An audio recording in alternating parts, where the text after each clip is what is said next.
Irmãos, vamos orar.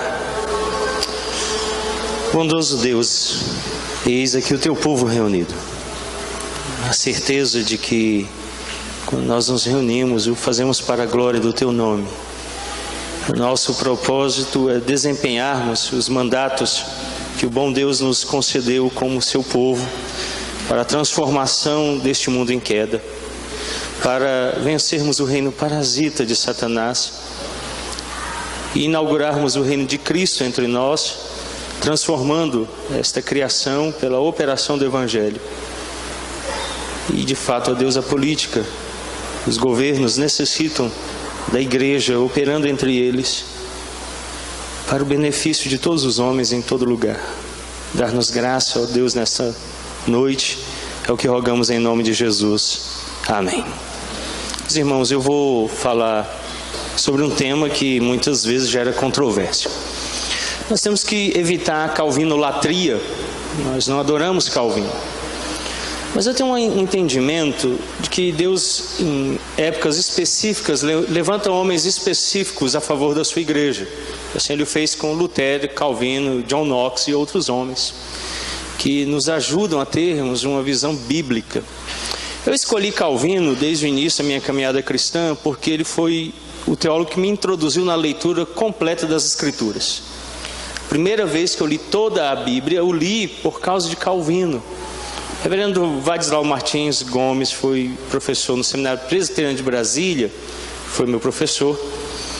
E quando eu perguntei para ele qual deveria ser a teologia sistemática para me introduzir na teologia reformada, ele me indicou a leitura das Institutas da Religião Cristã. Naquele ano, 1998, primeiro ano de seminário, veio a falecer o reverendo Wedgwood, pastor na segunda igreja presbiteriana em Lusiânia. Por ocasião do falecimento dele, o irmão que veio buscar os bens daquele pastor que ali residia não era cristão e jogou fora alguns livros. Dentre eles estava lá as Institutas da Religião Cristã, a primeira edição publicada em língua portuguesa. Tomei para lê-la, como orientou o reverendo Vadislau. Já no início eu encontrei a carta ao rei Francisco I. Eu voltei cheio de dúvidas. Uma carta a um rei tem a ver com teologia. Já de início, Calvino o chama de seu príncipe, ou seu soberano, o cristianíssimo rei da Espanha. Reverendo Vadislau me explicou assim: Calvino não só honrava o governo estabelecido sobre ele, mas tentava fazer uma justificativa coerente com a realidade acerca da vida cristã, das Escrituras, o valor do Evangelho, e convencer toda a humanidade a partir de um rei. Meus irmãos, se nós de fato considerássemos o valor de ter um governo que tem por trás de si a igreja como consciência, o Brasil seria transformado. Mas quando nós nos omitimos dessa tarefa, nós abrimos, como o presbítero Felipe Sabino falou há pouco, o espaço para que outras forças operem. E nós temos, por exemplo, operando em nosso Brasil hoje, o socialismo, o comunismo, presente de forma assim perceptível no governo. E agora surge a direita, para nossa tristeza, trazendo atrás de si o catolicismo apostólico romano, que tem se manifesto contrário a toda a doutrina do Evangelho. As Institutas são uma resposta clara ao catolicismo romano, bem como a Confissão de Fé de Westminster. O nosso convite é estabelecermos essa verdadeira religião. Bom, eu quero iniciar com uma introdução ao capítulo político das Institutas da Religião Cristã. Nós vamos começar por aí. Primeiro, vamos saber que Calvino trata lá no capítulo 20 das Institutas da Religião Cristã sobre governo civil. Este capítulo contém 32 seções. Isso aí está publicado agora na versão da Unesp. Essa versão aqui, uma versão que tem um valor bem acessível. e aqui nós temos o tomo 2, que contém os 2 últimos livros. E lá no 4º livro, nós temos o capítulo 20, essas 32 sessões tratando acerca do governo civil. Na versão de 1536, publicada em língua portuguesa 1541, da língua francesa, com notas do Dr. Hermes Maia, ela traz o título O Governo, e são 36 sessões. Apesar dessa versão conter mais sessões, ela é mais resumida. Depois Calvino vai expandir isso na versão de 1559, que é a versão final que nós temos publicada também em língua portuguesa, do latim. Essa de 36 versões eu vou usá-la para daqui a pouco nós tomarmos alguma referência.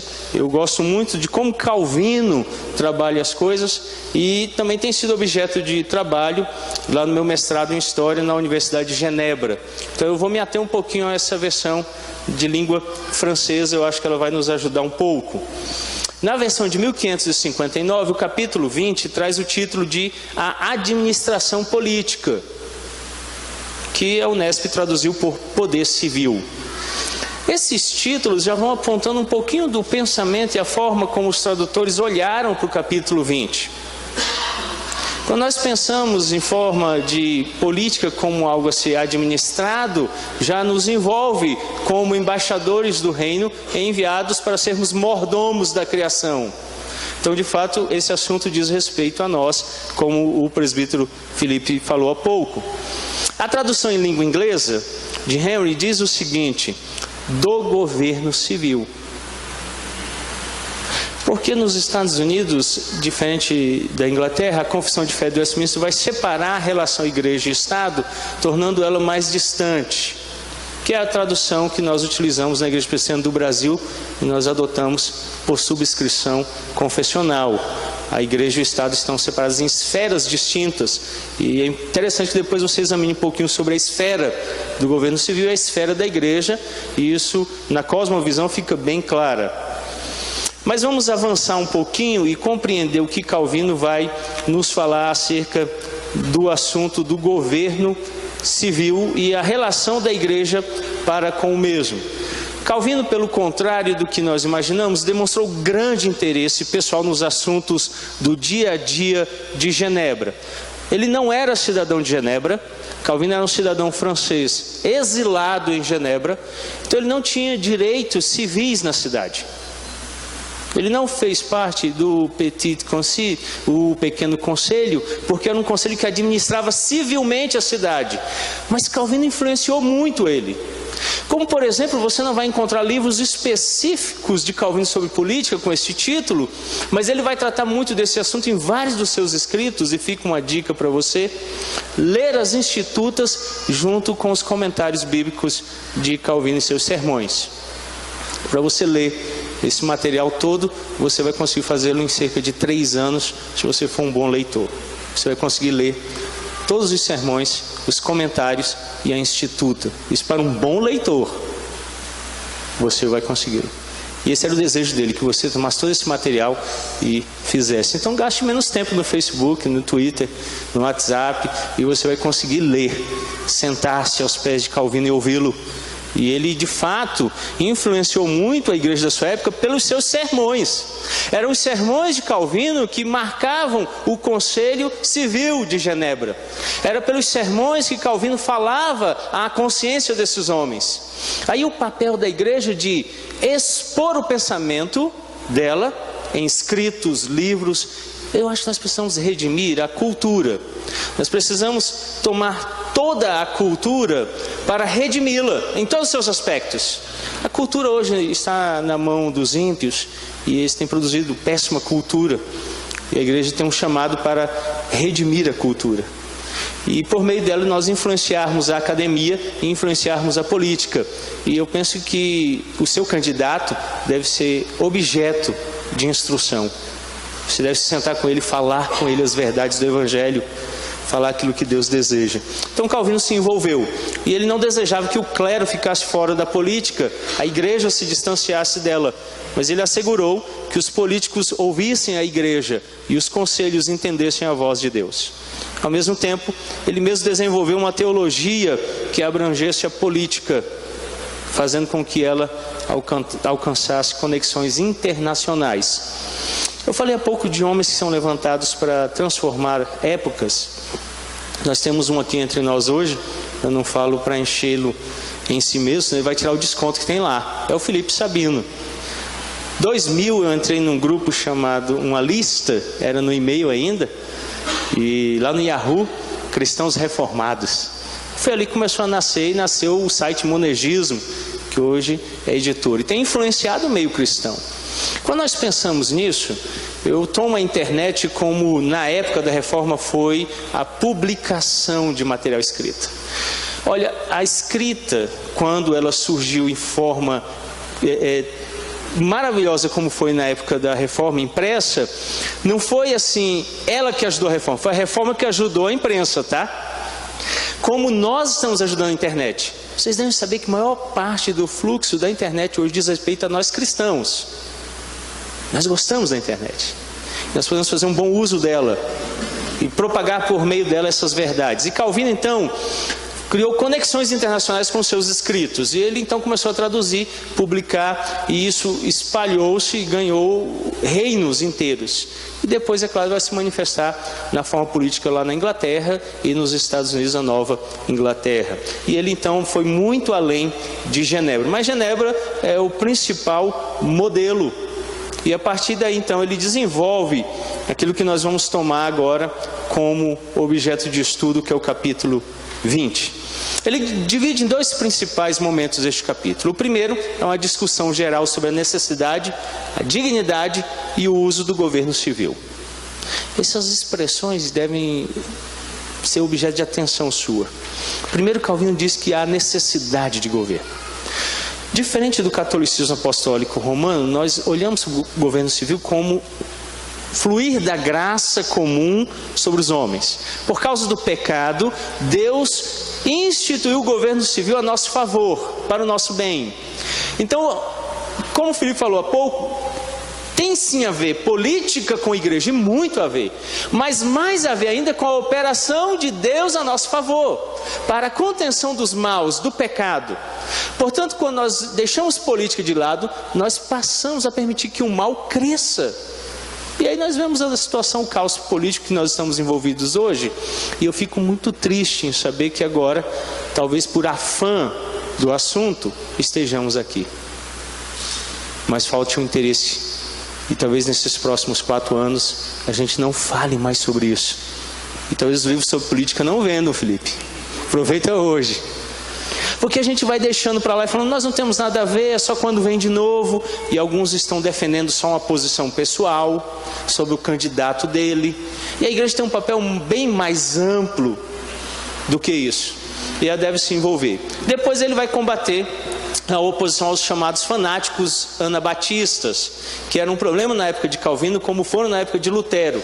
E Calvino, nas Institutas, trata de forma dura esse grupo.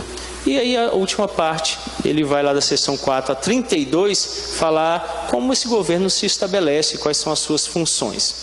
Lá na seção 4 a 7, então ele já começa falando da função dos magistrados e da autoridade e vocação comprovados.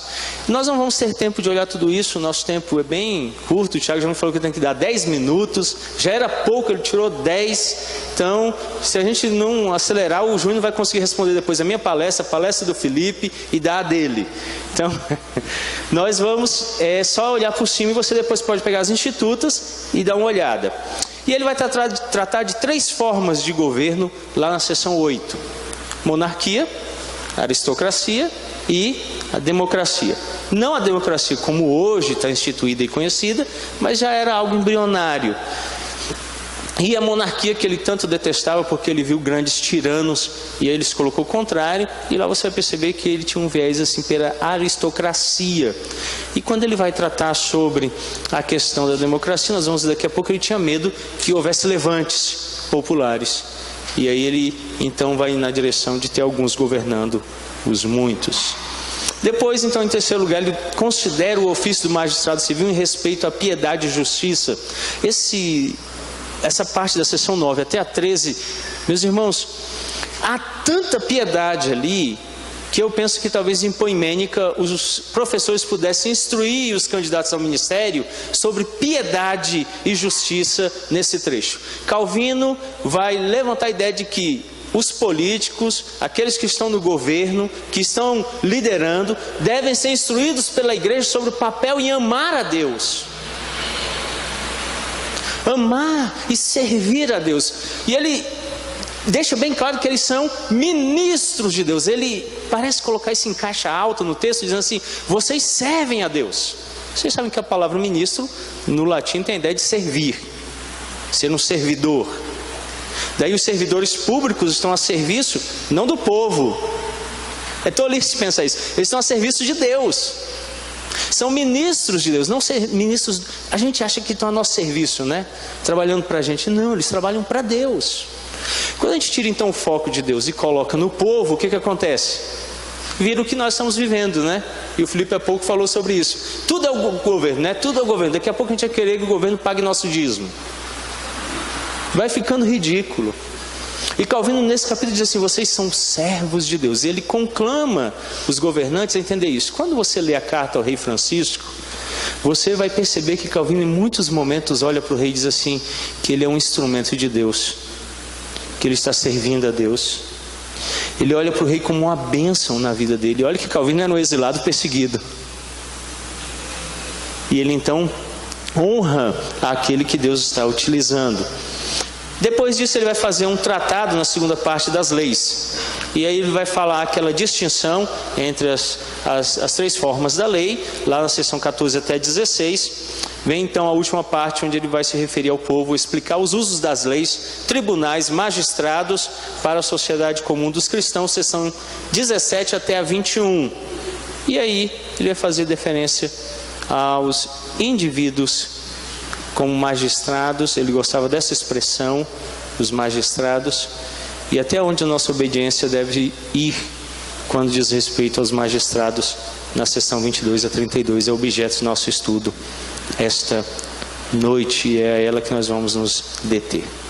Uma das questões chaves para nós teólogos políticos calvinistas diz respeito à desobediência civil. Até onde nós devemos ser sujeitos à autoridade e onde nós somos autorizados a ser desobedientes a essas autoridades.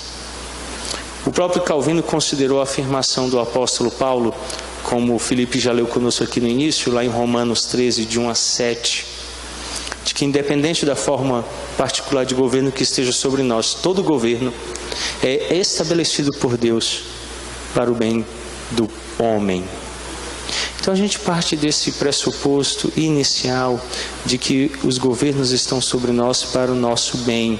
Então nós devemos nos submeter a eles olhando para Deus. Calvino então, respondendo aos anabatistas, que eram seus opositores, e a ideia deles era: não há nenhum envolvimento da igreja com o governo, os cristãos não podem assumir relação alguma e não devem se submeter à rebeldia ao governo, à rebelião, e ausentar-se do governo, deixando o governo à parte. E às vezes a gente vê isso dentro da igreja, para nossa tristeza, da igreja presbiteriana, que é calvinista. Cristãos dizem assim: não se envolva com o governo, deixe isso para lá, o nosso reino é celeste. E Calvino diz: não, ao contrário do pensamento anabatista, nós devemos nos envolver e trabalhar essa ideia do governo civil como uma esfera legítima ao cristão. Então ele exalta o papel do magistrado civil, sua função como uma operação da graça comum, restringindo o pecado no mundo em queda. Calvino ensina que as esferas da igreja e do governo não podem se confundir. Como aconteceu inicialmente, havia uma confusão entre as esferas da igreja e do governo, e muitas vezes o governo ficava responsável por coisas que eram responsabilidade da igreja, e a igreja às vezes queria se intrometer em coisas que eram responsabilidade do governo. E Calvino vai ser o primeiro a fazer essa pequena distinção. Claro que ela é embrionária, e depois ela vai se desenvolver em teólogos posteriores da linha calvinista. Então Calvino vai conduzir-nos a essa ideia de um governo agindo entre nós. E ele apresenta as 3 formas de governo. E aí nós temos essa primeira citação aí de Calvino apresentada. E se comparar entre si também as próprias formas de governo, à parte das circunstâncias, a tal ponto se confrontam em iguais condições, que não é fácil discernir qual delas seria de mais utilidade. A monarquia se inclina à tirania. Numa aristocracia, por sua vez, a tendência é não menos a facção de uns poucos, enquanto na ascendência popular há a mais forte tendência para a sedição. Ele, em outro momento, vai dizer que é tolice a gente ficar debatendo qual é a melhor forma. Ele vai dizer que Deus dá a cada povo um governo específico para operar através deles e em meio a eles. Eu ganhei gelo, Felipe, você não ganhou, tá vendo? Você está dando pouco desconto. Aumenta o desconto lá e vocês vão ficando melhor. Talvez no final venha algo mais que água. Bem gelado nesse tempo que a gente vai ser bom, né? Bom, então ele vai falar, olha, tem as 3 formas, às vezes Deus permite uma forma, às vezes Deus permite outra. É tolice ficarmos discutindo qual é a melhor. Ele tinha uma predileção pessoal pela aristocracia. Parece um pouquinho o sistema presbiteriano, né? Alguns governando muitos. E aí o erro estava lá em ter um só, que era a tirania, era mais facilmente desenvolvida. Nos muitos do governo do povo, a democracia, a ideia de uma sedição, ou às vezes as pessoas se revoltando de forma popular. Na aristocracia, às vezes tinha a facção de uns poucos, mas era mais fácil governar, diz Calvino, e resolver os problemas. Então, essa é a apresentação que ele faz sobre essa forma. Às vezes algumas pessoas dizem assim, o melhor governo seria a monarquia, está lá na Bíblia. A Bíblia não está mandando ter monarquia. Mas lá na Bíblia, então, é o sistema presbiteriano, vamos ter uma aristocracia. A Bíblia também não está mandando isso. Calvino entende que todas as formas são legítimas. E quando Deus permite que elas estejam reinando sobre cada um dos povos, Ele está operando através delas. Então, a igreja deve entender que aquela que está sobre ela é a operação do próprio Deus, dando-nos, naquele momento, governo. Ok? Bom, avancemos. Outra citação que Calvino faz, e essa também é interessante, ele diz assim: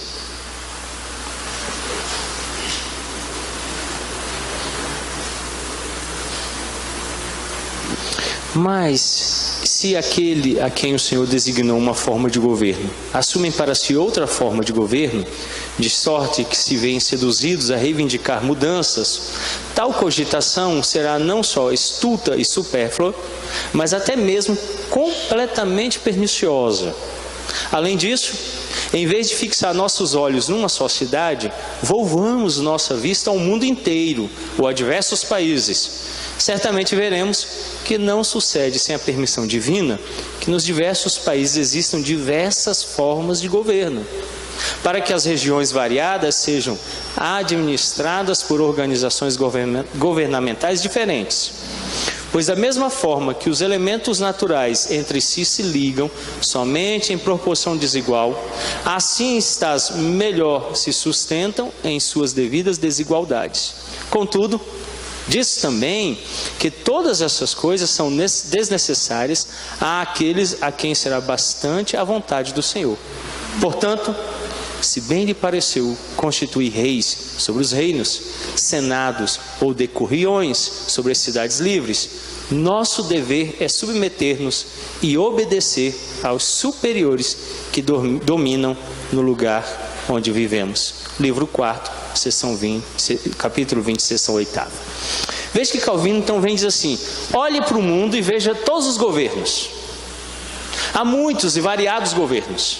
Assim Deus o quis em sua soberania e providência dar governos variados. E aí ele inicia nessa citação dizendo assim: mas se aqueles a quem o Senhor designou uma forma de governo, então às vezes Deus coloca uma forma de governo. Meus irmãos, às vezes eu vejo um afã da igreja em um sistema político X.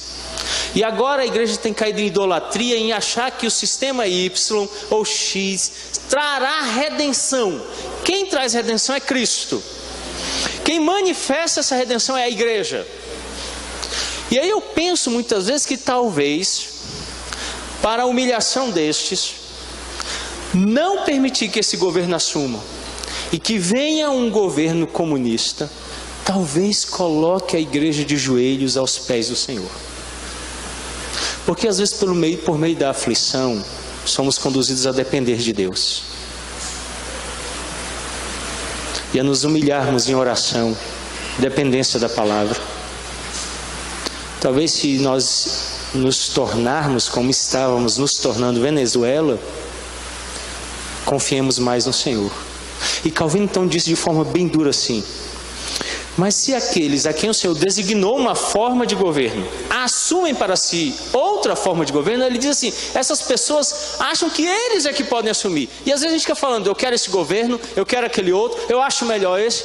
O que Deus está designando para nós? Essa seria a pergunta. Por que Deus está permitindo? Lembram quando a Dilma assumiu o governo?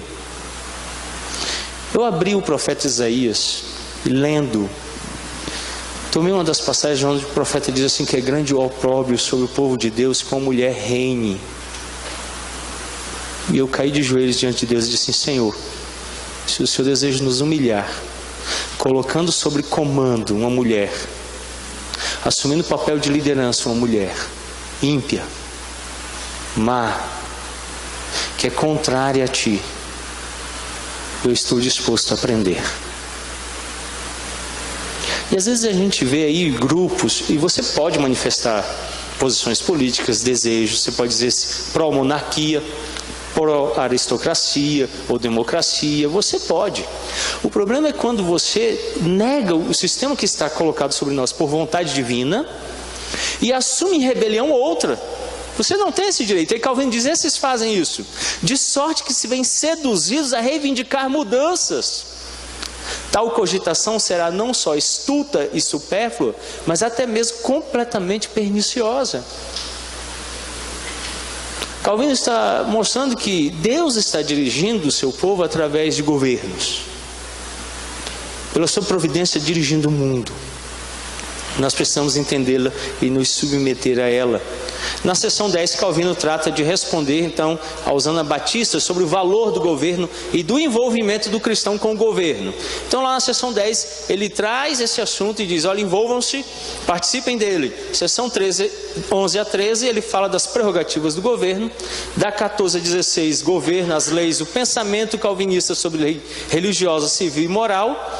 Lá na 22 a 23 ele volta sobre a submissão às autoridades. E ele diz então que agora os governos são para o nosso bem e devemos nos submeter a eles, estar submissos a este governo para o nosso bem. E aí vem uma outra citação, ele diz assim, no entanto, insistimos ainda mais em provar que isto não cai na mente dos homens tão facilmente, que um homem da pior espécie e o mais indigno de toda honra, em quem, no entanto, esteja o poder público, reside aquele poder eminente e divino que o Senhor, na sua palavra, deferiu a ministros de sua justiça e juízo.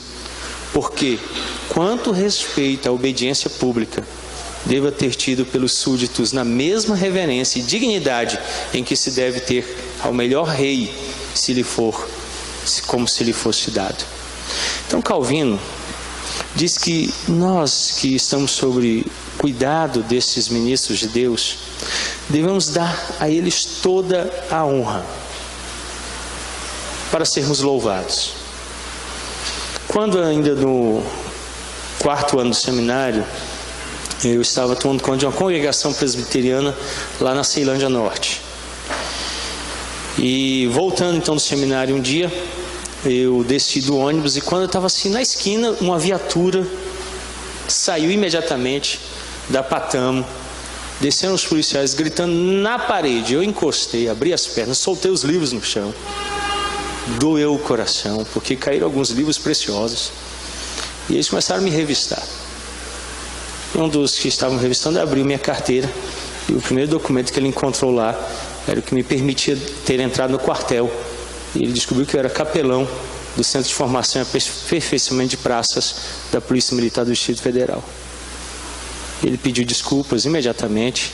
Falou assim: por que o senhor não disse quem o senhor era? Eu falei: não, você mandou para a parede, eu fui. Você é a autoridade instituída, você está no exercício da sua função. Até eu explicar que o que eu estava tirando do bolso era carteira e não a arma, eu já estava fuzilado, né? Então eu me submeto. Você está no serviço, eu não estou. E às vezes a gente acha que porque nós temos algum direito, nós estamos sobre qualquer outra autoridade. E não funciona assim. Mesmo quando eu tenho direitos, ele é autoridade instituída. E se ele erra, ele vai responder a quem está sobre ele. E eu só me submeto. E aí eu fui louvado. Ele falou assim: olha, estou surpreso. É muito difícil que qualquer pessoa em posição de oficial se dobre assim. Já começa gritando, dando ordem. Às vezes a gente nem sabe quem é. E a gente está aqui em perigo. E às vezes a oposição é falsa. Às vezes a pessoa tenta ludibriar, enganar, fingir. Obrigado porque você atendeu ao comando, porque você aceitou. Eu falei: é meu papel. Não estou fazendo nada demais. E às vezes a gente esquece que Deus instituiu essas autoridades para o bem. O que que Paulo diz lá em Romanos? Quando você faz o bem, o que que ele vai fazer com você, a autoridade? Louvar você. E quando você faz o mal? Vai te matar. É isso mesmo, ele traz a espada e deve matar você. Mas a gente começou a entrar numa ideia de direitos humanos, né? E eu sou humano, e só por ser humano eu já tenho direito. E aí você então quer se opor à autoridade. Calvino disse que esse não é o caminho. E ele diz assim: deva ser tido pelos súditos na mesma reverência e dignidade em que se deve ao melhor rei, se lhes fosse dado. Ele diz então: todo aquele que foi, mesmo quando ele está falhando, ele deve ter toda a reverência e dignidade do melhor rei. Então às vezes a gente olha para os governos instituídos e se recusa a ver neles lição. Qual a lição que nós, igreja, tiramos nos últimos governos instituídos sobre nós? Será que ouvimos a voz de Deus? Meus irmãos, eu penso que talvez ainda não. E talvez ainda no futuro do nosso país tenhamos que passar por lições outras para nos humilharmos e que nosso bom Deus nos conduza. Olha, nós temos, e o Felipe falou de uma coisa importante aqui: liberdade de culto. Isso é maravilhoso. Porque um dos relatos que eu li sobre missionários fala de um grupo de missionários em um país muçulmano, comunista, que se reuniu nos esgotos. E uma vez um missionário conseguiu contato com eles e se aproximou deles e conseguiu com muita dificuldade chegar até aquele grupo de irmãos. Diminuto. Se reunia na escuridão. E sem poder portar Bíblia, sem se identificar, ele esteve com aqueles irmãos naquele dia. Um deles abriu o bolso e tirou uma pequena folha dobrada, com muito cuidado, e entregou para ele. Era uma pequena página rasgada do capítulo 2 de Efésios. E eles entregaram a ele e pediram assim: pastor, pregue. E ele pregou. E aqueles irmãos choravam, copiosamente derramavam lágrimas. Quando terminou o sermão, um deles chegou e falou: o senhor pode nos devolver a folha? Ele devolveu, eles dobraram e cuidadosamente guardaram de novo. E então explicaram que por anos era o único trecho das Escrituras que eles liam todo domingo e meditavam nele todo domingo. E aquele pastor então se viu humilhado, porque ele disse que quando pregou naquele trecho eles choravam. E nós temos a Bíblia à mão, toda a Escritura toda, e nós a negligenciamos. E talvez regimes malignos, quando instaurados sobre a igreja, façam com que a igreja acorde. Então às vezes Deus usa mecanismos assim para humilhar o seu povo, para corrigi-los, para trazê-los à lucidez. Às vezes a gente está vivendo num mundo de ilusão, e Deus então permite assim, como Ele levou o povo dele para o cativeiro, que fez com que lá no cativeiro eles acordassem e retornassem povo transformado. E talvez nosso bom Deus queira nos levar a cativeiros políticos, para nos conduzir a uma fé mais firme, forte. Vejam, Calvino aqui estava exilado, longe da sua pátria. Eu não sei quantos de vocês já tiveram a oportunidade de ler trechos de material escrito por Calvino em língua francesa. Em alguns deles ele faz questão de deixar claro que agora ele estava alegre de falar na sua língua materna, que ele desejava falar aos seus irmãos de pátria, que era bom a ele levar os seus compatriotas aquela verdade. Esse era o desejo dele, porque ele estava numa terra estranha, em meio a outro povo, por causa de perseguição. Ele não podia retornar à sua pátria e exercer os seus direitos. Em Genebra ele não tinha direitos políticos. Mesmo assim ele está dizendo, mesmo quando há uma autoridade que não é submissa a Deus, ou que está exercendo de forma errada o seu papel, olhe para ele como se fosse o melhor rei, submeta-se a ele. É isso que Deus deseja da sua igreja. E lá nas seções 26 a 27, ele vai dizer que Deus usa reis ímpios como seu braço vingador. É isso que Deus faz.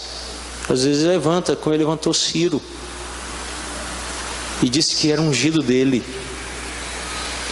E lá ele declara em um dos 2 versos de forma paralela, dizendo assim, mesmo que ele não me conheça, Ciro não conhecia Deus, e Deus diz assim, eu vou usá-lo. Então às vezes Deus usa esses reis ímpios, e ele vai falar isso da seção 26 até a 27 lá do capítulo 20, como braço vingador para aplicar vingança aos povos. Mas quanto ao respeito e submissão, nós precisamos olhar para a seção 28. Lá ele vai falar desse exercício de submissão da igreja. Como é que a igreja se submete? Então depois você possa ter tempo de ler a seção 28. Mas lá na 29 até a seção 30, ele vai apresentar como você de forma prática pode fazer. Eu quero resumir isso rapidamente. Nosso tempo é muito pouco e não dá para a gente se aprofundar nisso. Mas ele diz que você deve ser submisso. E a submissão vai exigir 3 aspectos de você como cristão em relação a essas autoridades instituídas por Deus. Primeiro, não olhe para o opressor, olhe para o ofício dele. Concentre-se no ofício dele. Nós muitas vezes nos esquecemos que Deus, para o nosso bem, coloca sobre nós liderança. Por exemplo, me deu um pai e uma mãe, padeceram muito cuidando de mim, olha, sofreram muito. Minha mãe tem histórias assim, terríveis. Uma delas, quando eu decidi fugir de casa, é porque eu pulei. Nós morávamos no 10º andar aqui no centro da Guatinga, e eu pulei do nosso prédio para o outro prédio. E aí meu primo, fofoqueiro, ele ouviu isso aqui, ele vai ver isso, chegou lá e falou assim, olha, ele pulou de um prédio para o outro. E aí o que ela fez? Eu falei assim, era melhor ter morrido, depois que ela me bateu tanto. Aí ela ficou mais brava ainda, que ela bateu mais. E aí depois eu falei assim, olha, eu estou cansado disso, eu não fiz nada de errado, eu não morri, né, e tal, eu vou embora de casa. E aí me revoltei no meu coração. Hoje eu olho e falo assim, como minha mãe era sábia, né? E ainda bem que Deus colocou ela sobre mim. E às vezes a gente olha para eles e realmente erraram. Minha mãe errou em muitas situações, meu pai também errou.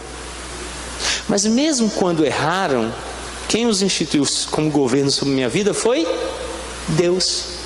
E é nessa hora que você deve, aí fica para você que é jovem, você que é adolescente, você que ainda se relaciona com seus pais ou com qualquer outra autoridade com dificuldade, dobre os seus joelhos e diga assim, Deus, a pessoa que você instituiu por governo sobre a minha vida tem falhado em algum aspecto.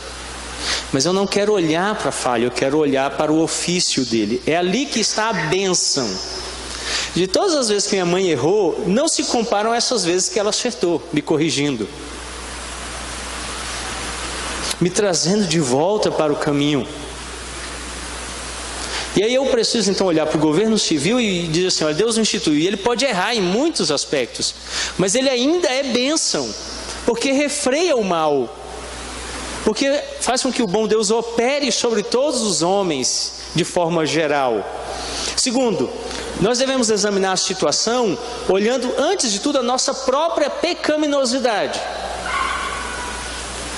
Nós agimos de forma pecaminosa, principalmente na escolha dos nossos governantes. Vocês já perceberam isso?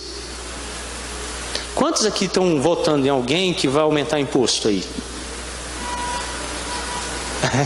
Um monte de gente fez um não, né? Mas quem vai votar em alguém que vai diminuir os impostos? Não, mas é claro, né?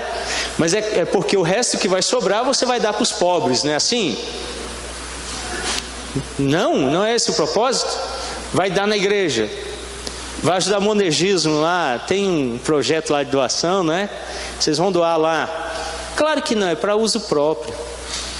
E aí, às vezes, conversando com algumas pessoas que querem se revoltar, a motivação para a revolta popular é: estão cobrando muito imposto, eu quero pagar menos imposto. Aí você, para quê? Para eu viajar para as Ilhas Caimã e guardar dinheiro.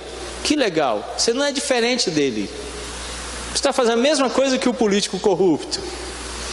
Agora, a motivação correta deve ser outra. Então, Calvino diz assim: antes de você se revoltar, olha para você e veja quão pecador você é, e que às vezes isso que está acontecendo é reflexo do seu pecado. E aí não tem motivo para revolta, porque você é o causador disso. Terceiro, confie em Deus, porque Ele é justo juiz e nosso vingador. Deposita nele, olha para Ele, espera nele. Nós temos a tendência de buscar reformas humanas. E aí eu volto àquele erro que a igreja está cometendo. Pensar que sistemas políticos ou pessoas possam redimir a cultura. Eles não vão redimir a cultura. É a igreja. É nosso papel. E olhar para Deus com fé é importante nesse momento. Por exemplo, o seu voto deve começar com oração. Não sei quantos aqui creem que a oração é poderosa, é eficaz. Quando você vota sem orar, você é um ímpio pecador. Você, de fato, é um ateu prático, que não consegue acreditar que Deus, pela oração, possa operar. Outro processo que você deve ter é tomar as Escrituras como um guia de cosmovisão para analisar as vontades, os desejos dos homens. Por que eles estão pensando aquilo? O que o impulsiona aquilo? O que o motiva aquilo? Por que ele quer fazer algo? A Bíblia então vai orientar você na sua escolha, nas suas decisões, e ajudar você a ter consciência do seu candidato, porque você deve interagir com ele, não só na urna, mas você deve presencialmente buscá-lo, procurá-lo. E hoje há tantos meios. Agora, na época da política, eles estão prontos. Você chama para um café da manhã, ele almoça com você e janta. Passa o dia todo ouvindo você.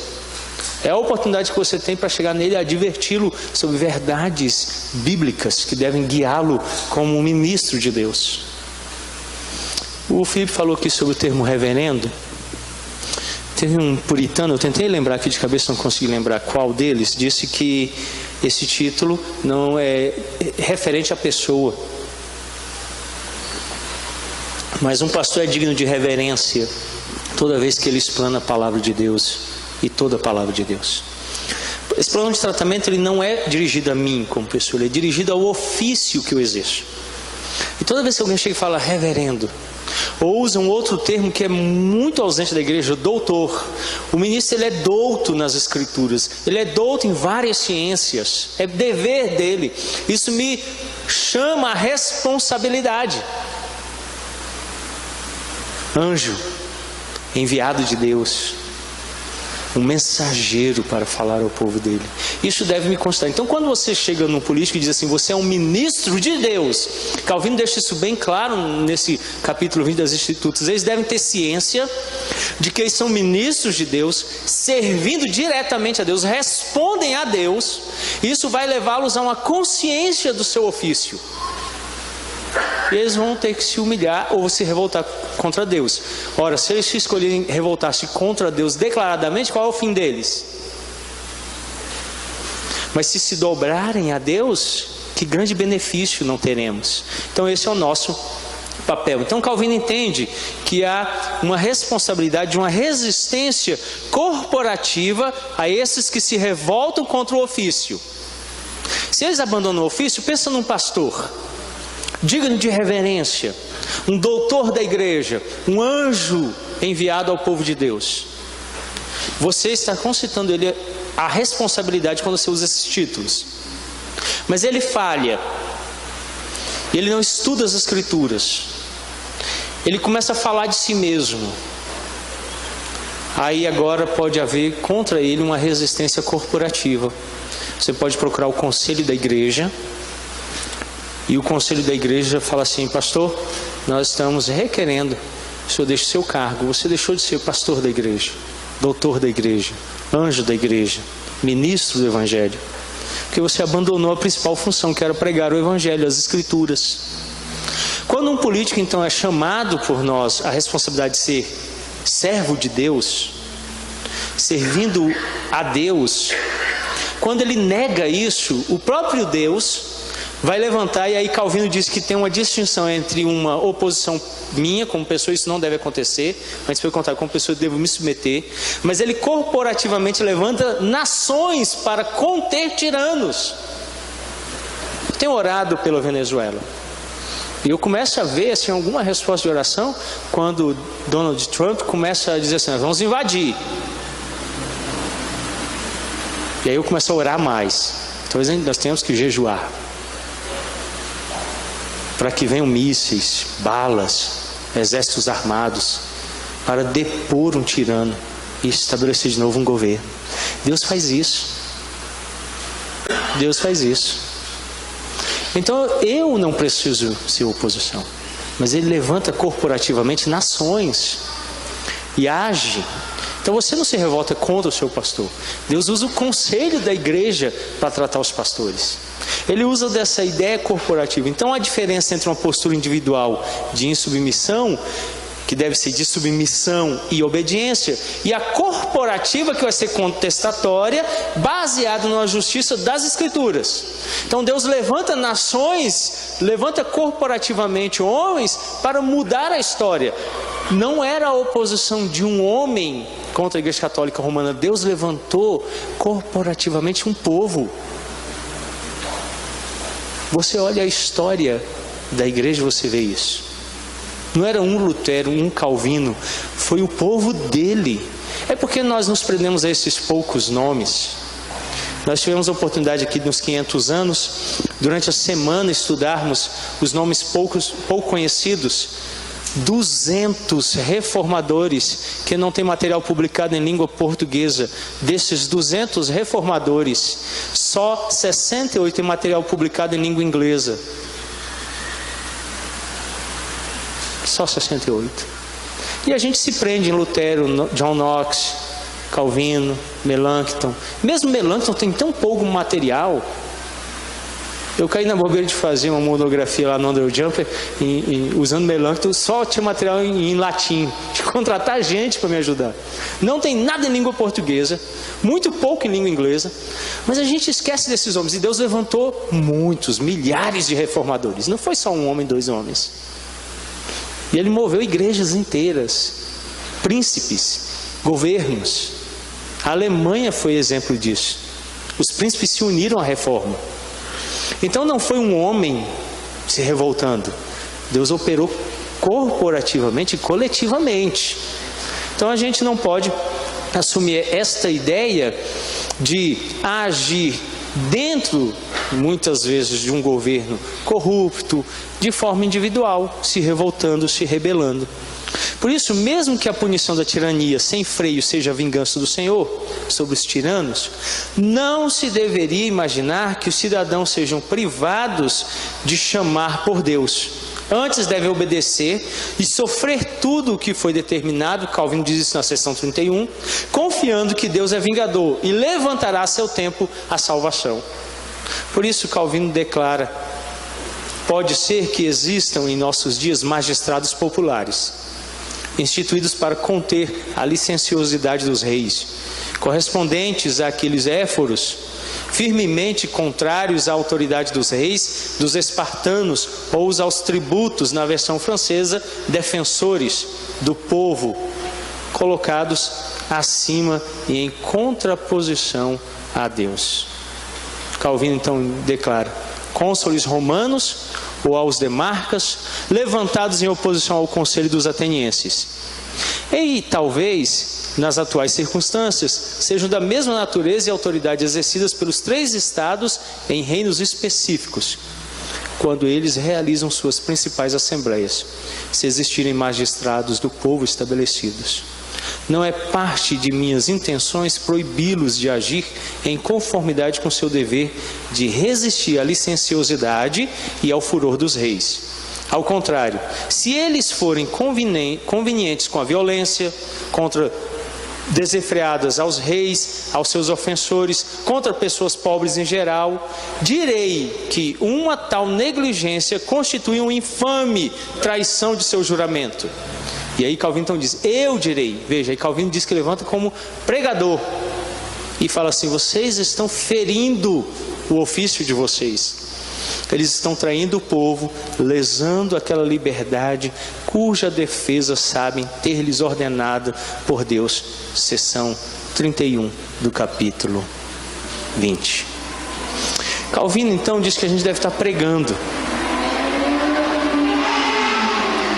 Eu tive a oportunidade de mandar um e-mail a um dos senadores que eu votei. Ele tinha traído uma das suas propostas de campanha. No e-mail eu contive simplesmente a dizer que eu estava orando por ele diante de Deus, rogando que Deus tivesse misericórdia dele naquela ocasião.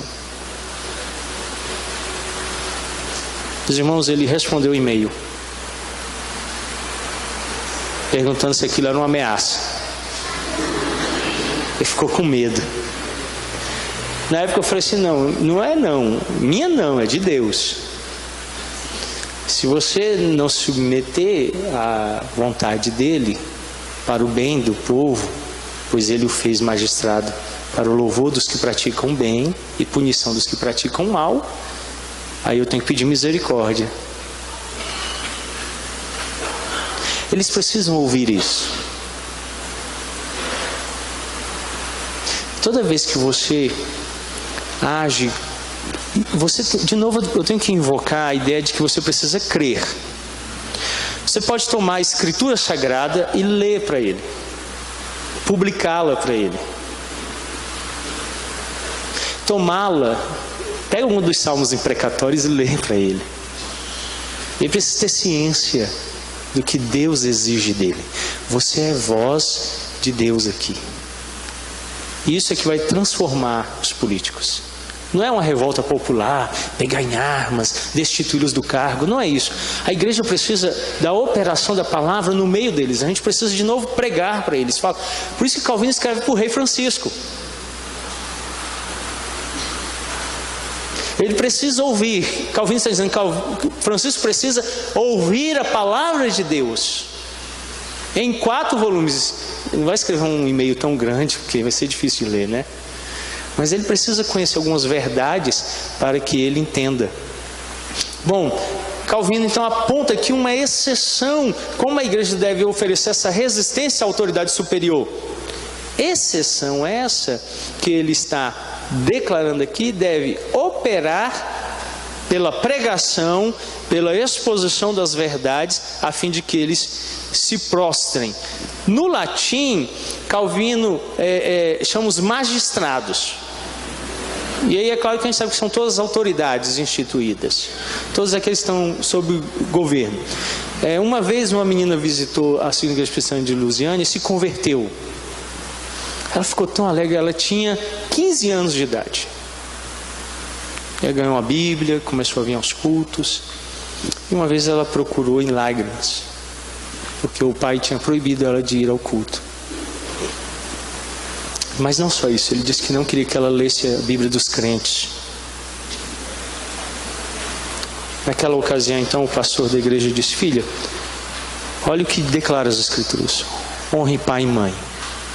Volte para sua casa, guarde a Bíblia, não venha aos cultos, mas ore pelo seu pai, ore pela sua mãe e se submeta a eles, porque são a autoridade instituída sobre a sua vida. Ela o fez. No dia que ela retornou à igreja, eu estava pregando naquele dia como candidato ao seminário. E no último banco, então, ela estava sentada, ela do lado de um senhor que chorava muito. Lágrimas cobriam a face dele.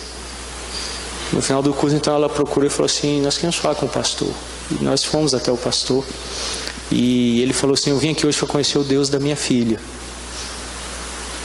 foi uma surpresa, porque ele tinha proibido a filha de ir à igreja, ler a Bíblia dos crentes. E então ele contou a história, que esperava dela rebelião, e ele teria então todos os motivos para castigá-la e por fim proibi-la de servir a esse Deus. Mas ela, em vez disso, obedeceu a ele. E no domingo então ele encontrou ela dentro de casa. Uai, não foi para a igreja dos crentes? Ela, não, pai, não fui.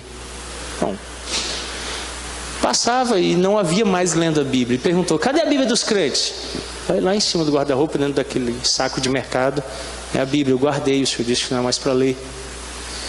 Naquele dia ele olhou para ela e falou assim, eu quero conhecer esse Deus que transformou você, que fez com que você me obedeça, que você me escute.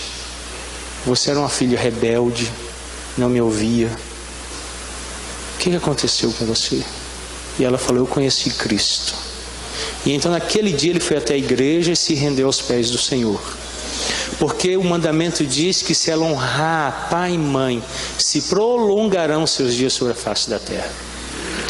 Deus está estabelecendo o princípio de que toda autoridade instituída deve ser honrada.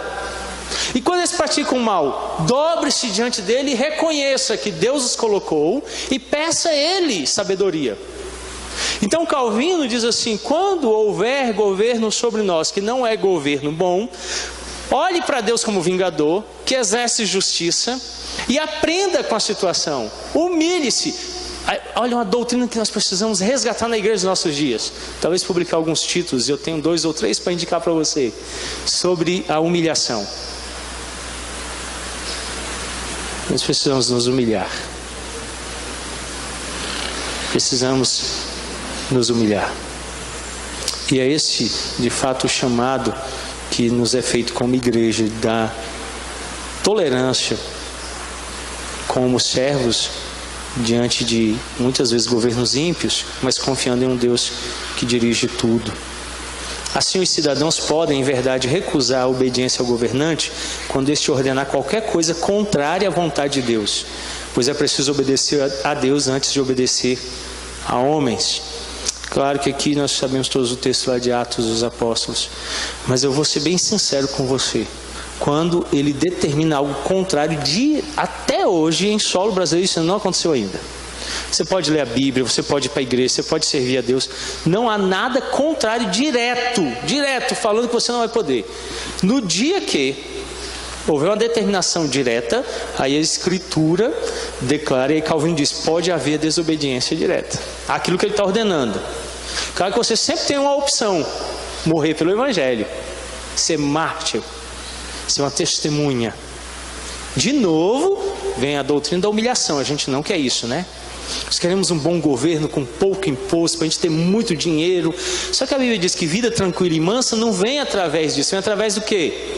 Orar pelos governantes, interceder por eles, com ações de graças. É isso que produz vida tranquila e mansa, com toda a piedade.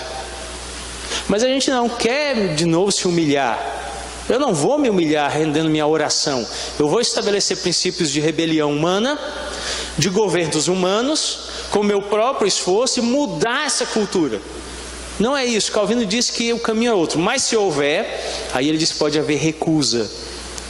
Porém, fora desse caso específico, os cidadãos não devem se rebelar contra as autoridades legalmente constituídas. Os cidadãos devem ao governo honra, obediência, serviço militar e outros serviços, além do pagamento de impostos e orações pelo bem dos governantes. Você tem que orar para que o Lula seja abençoado. É duro isso, a gente não quer, né? Mas a gente tem que orar, porque brasas vivas vão ser amontoadas na cabeça dele. Você quer juízo de verdade? Ore por ele, para o bem dele, para que Deus o abençoe. E aí ele vai continuar praticando mal, ele é do mal, e aí ele vai ser repelido por Deus. Quanto aos governantes injustos, estes são levados por Deus a castigos pelas suas iniquidades contra o povo. Por isso nós devemos obedecê-los para que Deus manifeste sua ira sobre eles. O único recurso em tais casos é a oração, para que Deus julgue entre as nações e dê sua justa retribuição, para que não seja usurpado o direito das viúvas e dos pobres. Esse é o nosso chamado como igreja. Tinha mais coisa, infelizmente nosso tempo já se esgotou. O Tiago disse que eu tinha só mais 50 minutos. Eu acho que eu já gastei eles, né? Então, nós encerramos aqui. Eu peço que você leia depois as Institutas. São, de fato, um manual da vida cristã. E vão ajudar você. Então, publicada agora recentemente pela editora Fiel. Ela é bem mais simples, mais fácil. Eu acho que você pode começar por ela e depois ir aprofundando a leitura de outros materiais. Vamos orar para a gente encerrar? Bondoso Deus, nós reconhecemos que muitas vezes, em nossa falta de fé, confiança no Senhor, por não percebermos a providência, a soberania de Deus operando, rejeitamos que os governos foram estabelecidos por Ti e que toda autoridade procede do Senhor. E tentamos usurpar esse direito divino, tomando ele em nossas mãos. Acredito e creio que por causa disso, muitas vezes, um governo mau tem sido posto sobre a igreja, para humilhá-la, para quebrantá-la, para dobrá-la diante do Senhor. Reconheçamos que esse governo que tem estado sobre nós é para a nossa humilhação e opróbrio, para confiarmos em Ti, para depositarmos nossa confiança no nosso Deus vingador. Ouve, escuta, Senhor, a oração do Teu povo, atenta para o nosso sofrimento, vem em nosso socorro, e ai daqueles que têm usurpado o direito de governar para o bem próprio, serão punidos pelo próprio Deus. Ajuda-nos a testemunharmos isso pela pregação, que a igreja anuncie a todos os homens em todo lugar que o Senhor governa, inclusive por meio deles, e que eles devem resposta ao Senhor. Nós oramos por esta graça e pedimos isto em nome de Jesus. Amém.